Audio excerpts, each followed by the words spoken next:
Ռուսաստանի նախագահը 3 ամերիկացի գործընկերոջ հետ զրույցում համաձայնել է 30 օրով դադարեցնել հարվածներն Ուկրաինայի էներգետիկ ենթակառուցվածքներին, ևս Կրեմլի անմիջապես նման կարգադրություն տվել զինվորականներին։ Դոնալդ Թրամփի հետ այս տարվա երկրորդ ու 2.5 ժամ տևած հեռախոսազրույցի ժամանակ Վլադիմիր Պուտինը սակայն մերժել է անհապաղ եւ լիակատար հրադադարի առաջարկը, նշելով դրա համար անհրաժեշտ պայմանները, մասնավորապես դադարեցնել ռազմական օգնության եւ հետախուզական տվյալների տրամադրումն Ուկրաինային։ Պուտինն ասել է, որ պատրաստ է աշխատել ԱՄՆ-ի հետ մանրամասն ուսումնասիրելու իրավիճակի կարգավորման հնարավոր ուղիները, որոնք պետք է լինեն համապարփակ, կայուն եւ երկարաժամկետ, Կրեմլի հաղորդագրությունում ասվում է։ Անշուշտ դրանք պետք է հաշվի առնեն ճգնաժամի բուն պատճառները, անվտանգության առումով Ռուսաստանի օրինական շահերը վերացնելու բացարձակ անհրաժեշտությունը։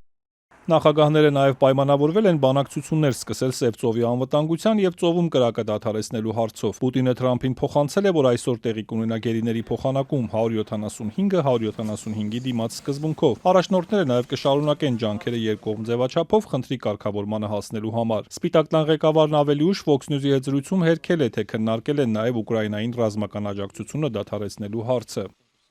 Մենք ռազմական օգնության մասին չենք խոսել, իրականում օգնության մասին ընդհանրապես չենք խոսել, շատ բաների մասին ենք խոսել, բայց օգնությունը երբեք չի քննարկվել։ ԱՄՆ նախագահի հատուկ բանագնաց Սթիվ Վիտքոֆն ավելի ուշ տեղեկացրել է, որ Ուկրաինայի հարցով ռուս-ամերիկյան բանակցությունները կշարունակվեն Կիրակի, Սաուդյան Արաբիայի Ջիդդա քաղաքում։ Ուկրաինան համաձայնել է էներգետիկ ենթակառուցվածքները ներառող հրադադարին, սակայն Պուտինին չեն վստահում եւ ամերիկյան կողմից ակնկալում են ավելին իմանալ, հասկանալու թե ինչի հետ գործ ունեն։ Հեռախոսազրույցից հետո հայտարարել է նախագահ Զելենսկին։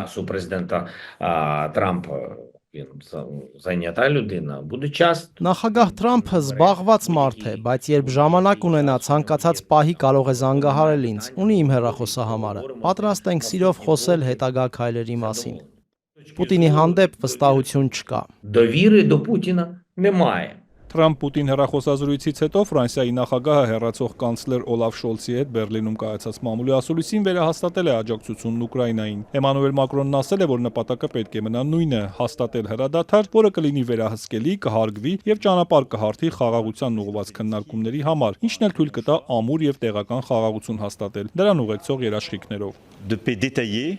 Դա է մեր նպատակը եւ իհարկե դա հնարավոր չէ պատկերացնել առանց ուկրաինացիների բանակցությունների սեղանի շուրջ նստելու։ Եվ սա է այն դիրքորոշումը, որը մենք հետևողականորեն պաշտպանել ենք։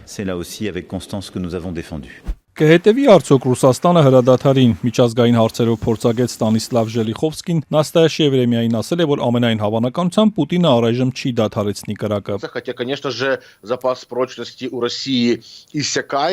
Չնայած Ռուսաստանի ուժերը սպառվում են, իսկ ինչ վերաբերում է բանակցություններին, Պուտինը պատրաստ է դա անել, բայց միայն այն դեպքում, եթե նրա վերջնագրերը լսվեն ու ընդունվեն։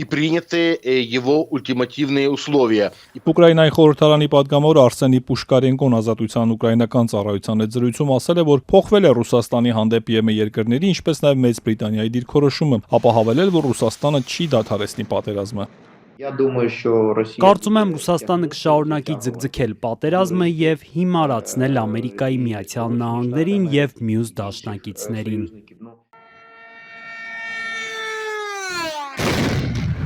Դիվանագիտական ճակատում այս զարգացումների ֆոնին ռազմական ճակատում իրավիճակը շարունակում է լարված մնալ, կողմերը շարունակել են անօդաչուներով հարվածել միմյանց։ Սումիում ռուսական անօդաչուն ընկել է հիվանդանոցի վրա, ուժասներ չկան։ Ռուսական կողմն անօդաչուներով հարվածել է Կիևին, կան ավերածություններ, 1 մարդ վնասվածքներով հոսպիտալացվել է։